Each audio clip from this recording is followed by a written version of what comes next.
Maria di Sala si riapre la partita della vendita, una decina le manifestazioni di interesse, soddisfazione del ministro Urso, ora avanti tutta con le verifiche. Rissa l'uscita di una discoteca di Salzano, 3 trentenni stranieri importunano una minorenne, lo zio della ragazza reagisce, spuntano dei coltelli, aggredito anche un carabiniere. Sarà un porto in dialogo costante con la città, come nella storia di Venezia, così Matteo Gasparato, nuovo presidente dell'autorità di sistema portuale, presentato oggi a Palazzo Ducale. Ci sarà una delega specifica per i giovani e la terrò io a Focus TG. Alberto Stefani parla della giunta e avvisa i futuri assessori, niente beghe politiche, il governatore stasera ospite a Ring. Bergamo, Cacciari, Orsoni e Costa, la Fenice ignorate le regole dei grandi teatri, ora il conto lo paga Venezia, si faccia una nuova nomina, l'appello. La nostra battaglia finirà quando non faremo più tesi sui femminicidi, a dirlo Gino Cecchettin a margine della cerimonia di premiazione della prima edizione del premio Giulia Cecchettin per la miglior tesi di laurea. È ripartita la rubrica dedicata alle natività realizzate da voi telespettatori. Inviateci via WhatsApp il video del vostro presepe. Ogni sera manderemo in onda le vostre creazioni.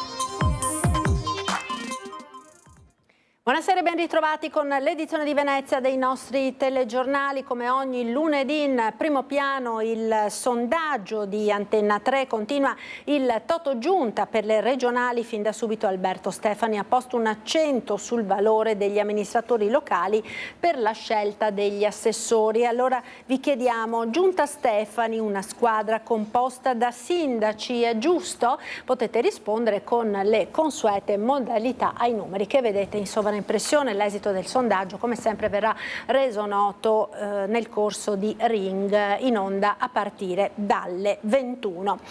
Ed ora la cronaca sindacale. Alla Speed Line di Santa Maria di Sala si riapre la partita della vendita, sono una decina le manifestazioni di interesse. Oltre 10 manifestazioni di interesse per Speed Line, un marchio, un emblema, un simbolo del Made in Italy, un simbolo di eccellenza. Alla Speed Line di Caselle di Santa Maria di Sala si riapre dunque la partita della vendita. Sul tavolo dei commissari straordinari dell'azienda, da un anno in amministrazione straordinaria, arrivate manifestazioni di interesse da parte di potenziali acquirenti.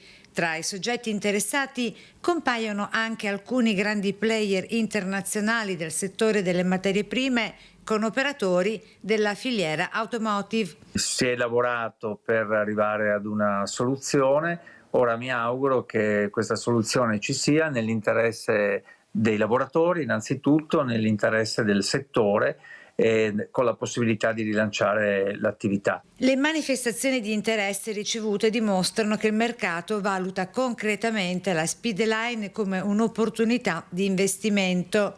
Ora finalmente si può guardare con fiducia al rilancio di questa azienda storica nel sistema produttivo italiano. Ora tra i prossimi passaggi, secondo la nota del Ministero delle Imprese del Made in Italy, ci sarà una verifica approfondita su chi ha manifestato interesse che durerà fino al 31 gennaio 2026. Entro il 16 febbraio i soggetti interessati dovranno presentare le loro offerte vincolanti con piano industriale allegato. Nel corso di marzo, infine, è previsto che i commissari, in accordo con il Ministero, selezionino l'acquirente che abbia i requisiti per rilanciare la Speed Line, mantenere e possibilmente aumentare l'occupazione e garantire continuità produttiva e di marchio. La cronaca ora, rissa con coltelli all'Hollywood di Salzano, arrestato un trentenne, ferito anche un carabiniere. Una serata di divertimento è stata trasformata in una notte di violenza dove sono spuntati coltelli, è stata sequestrata della cocaina e un carabiniere è rimasto ferito. È accaduto nello scorso fine settimana all'Hollywood di Salzano, quando 3 cittadini nordafricani sui 30 anni, dei quali 2 residenti a Marghera e il terzo nel Trevigiano, hanno importunato insistentemente una minorenne, ma in discoteca era presente anche lo zio della ragazzina, un uomo di etnia Sinti residente nel Trevigiano, che alle pesanti molestie ha risposto estraendo il coltello e dando il via alla colluttazione. La rissa dall'interno del locale si è poi spostata all'esterno, dove è stato colpito anche un addetto alla sicurezza, finito a terra mentre tentava di separarli e ferito sulle scale dove sono rimaste le chiazze di sangue. La colluttazione è proseguita nel parcheggio, dove sarebbero spuntati altri coltelli. L'arrivo di 5 pattuglie dei carabinieri ha evitato il peggio. Alla vista dei militari, i 3 hanno tentato la fuga, ma uno di loro, quello residente nella Marca, è stato bloccato e arrestato per resistenza a pubblico ufficiale. Con sé aveva della cocaina. Ferito anche un carabiniere, dovuto ricorrere alle cure del pronto soccorso di Milano. E c'è preoccupazione anche a Venezia centro storico, a Rialto, per le risse che a notte fonda vedono protagoniste bande di stranieri. Da sempre centro e periferia vivono in maniera diversa il problema della sicurezza, ma negli ultimi anni qualcosa è cambiato a Venezia. Risse di una certa violenza si verificano sporadicamente anche in Sestiere di San Marco, specialmente in zona Rialto. L'ultimo episodio risale alla notte tra sabato e domenica in Calle della Bissa, un passo da Campo San Bortolo. Il consigliere comunale Paolo Tagliapietra, che aveva già segnalato il problema a Caffarsetti, ipotizza più bande, generalmente di stranieri, che probabilmente si contendono il controllo del territorio per lo spazio. Al di là della necessaria attività di controllo e prevenzione, ci si muove in tutte le direzioni.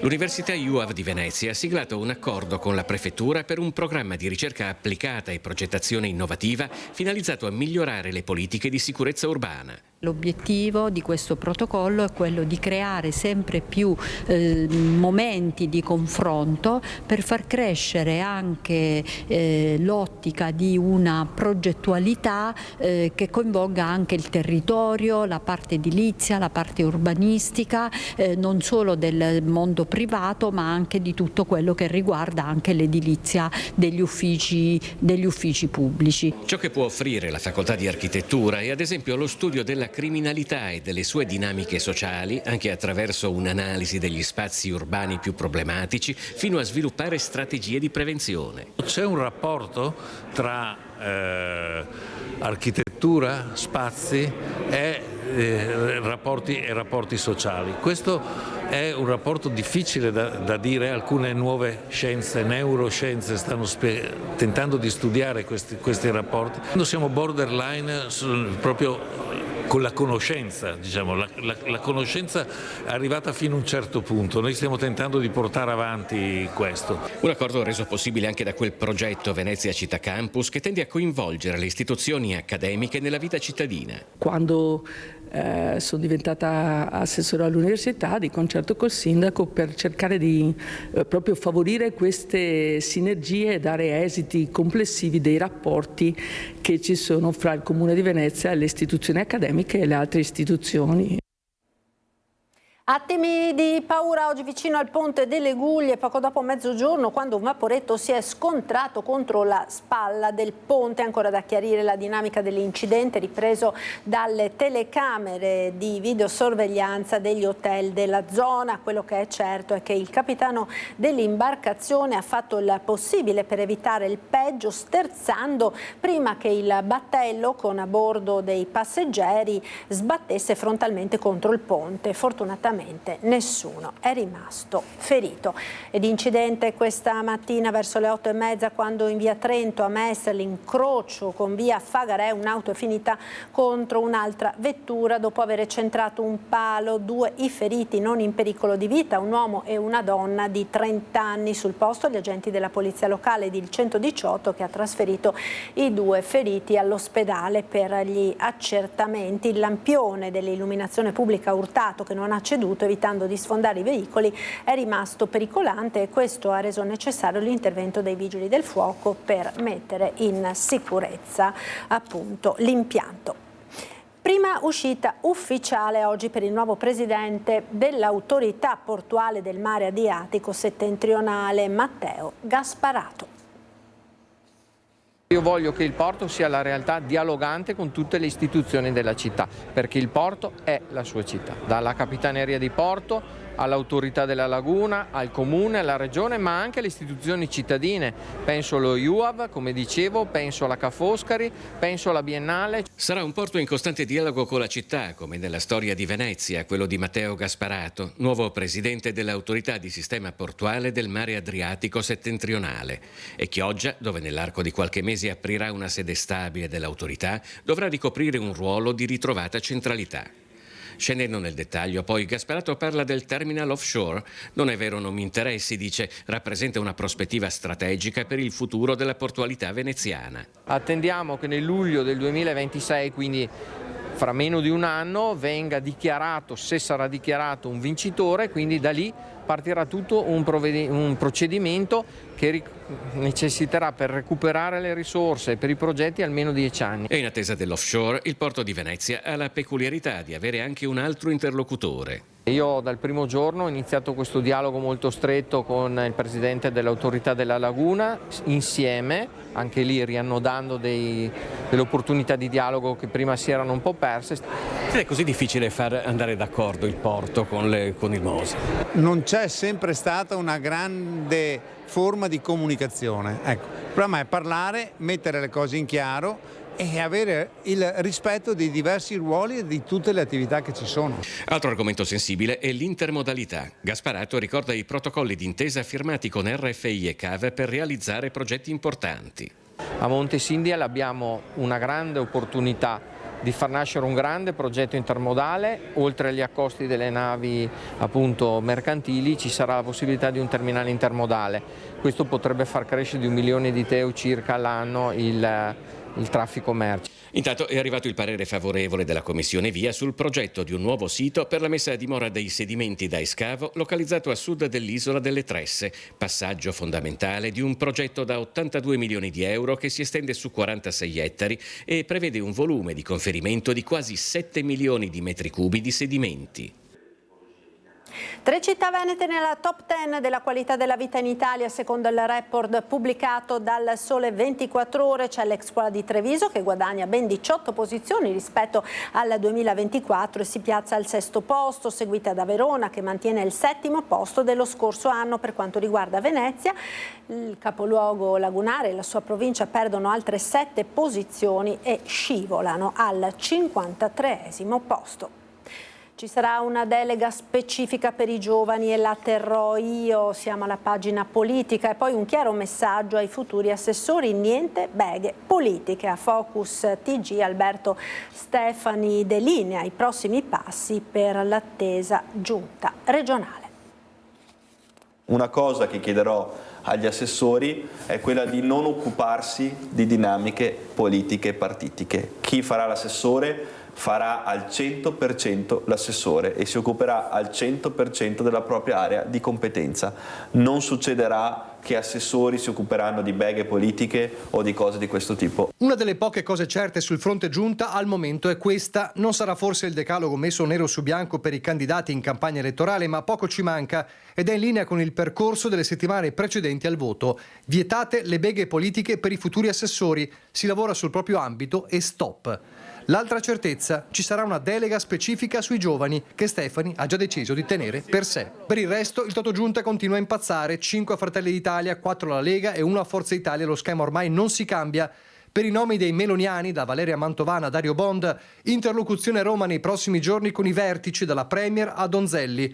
Sintomo di scarsa autonomia decisionale? Non per il neogovernatore, che assicura: io mi confronterò con le segreterie di partito come ciascun presidente si è sempre confrontato con le segreterie dei vari partiti della coalizione da sempre, e quello che però abbiamo deciso nella trattativa di centrodestra è che il presidente si sarebbe tenuto la possibilità di scegliere tra una rosa di nomi. Credo che sia importante l'indipendenza del presidente dalle segreterie quanto più possibile per quanto riguarda la scelta degli assessorati. Insomma, l'ultima parola spetterà a lui, anche se significa togliere a Fratelli d'Italia e soprattutto Forza Italia, leggi Flavio Tosi, l'ambito assessorato alla sanità.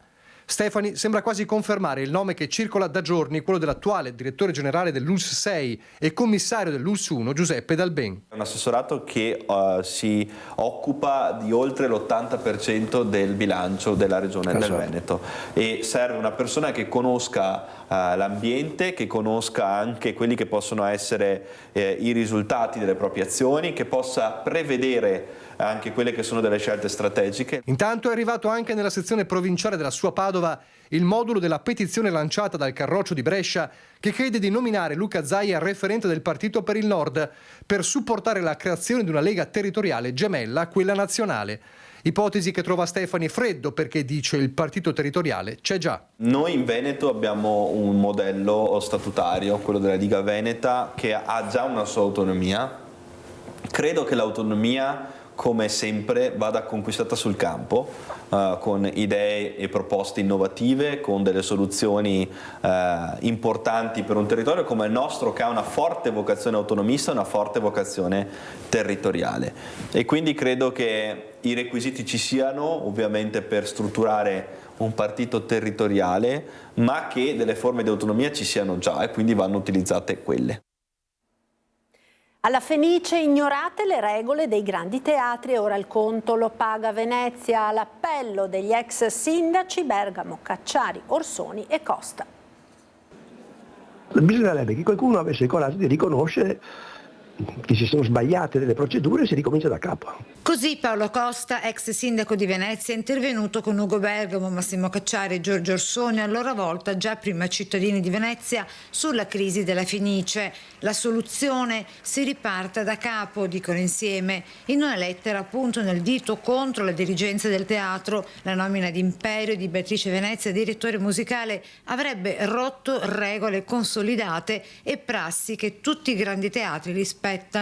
Il rapporto tra direttore e orchestra è un rapporto, una specie di matrimonio, no? Bisogna essere d'accordo l'uno con l'altro, non è possibile imporre uno all'altro. Per gli ex primi cittadini è stata ignorata la procedura minima, mettere direttore e orchestra nelle condizioni di lavorare insieme prima di decidere.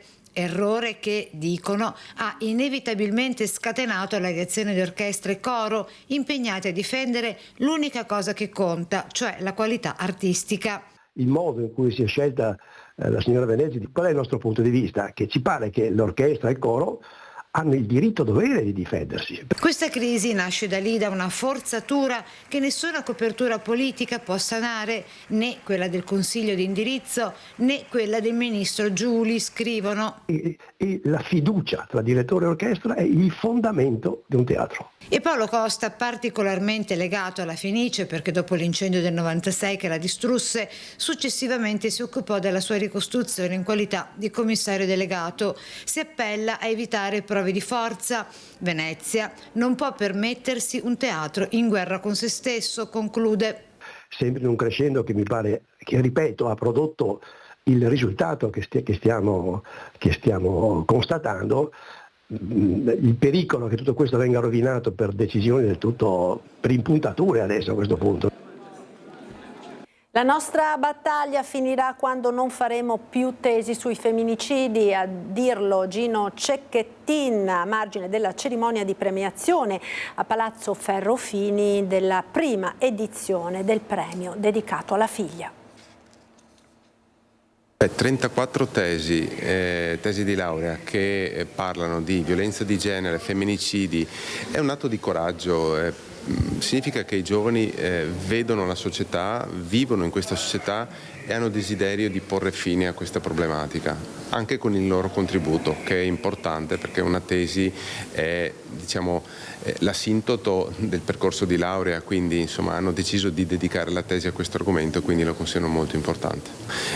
Io vorrei pensare che effettivamente tutti gli italiani abbiano a cuore la tematica della violenza di genere e si sia arrivati a questo punto proprio perché se ne parla, si sente che è arrivato il momento di fare qualcosa e quindi siamo qui per questo. La nostra battaglia dovrebbe finire quando non faremo più tesi sui femminicidi, questo volevo dire, perché significa che i femminicidi non esistono più, quindi è un punto d'arrivo ed è un auspicio al quale vorremmo arrivare e penso che il contributo di queste tesi possa aiutare tanto in questo percorso.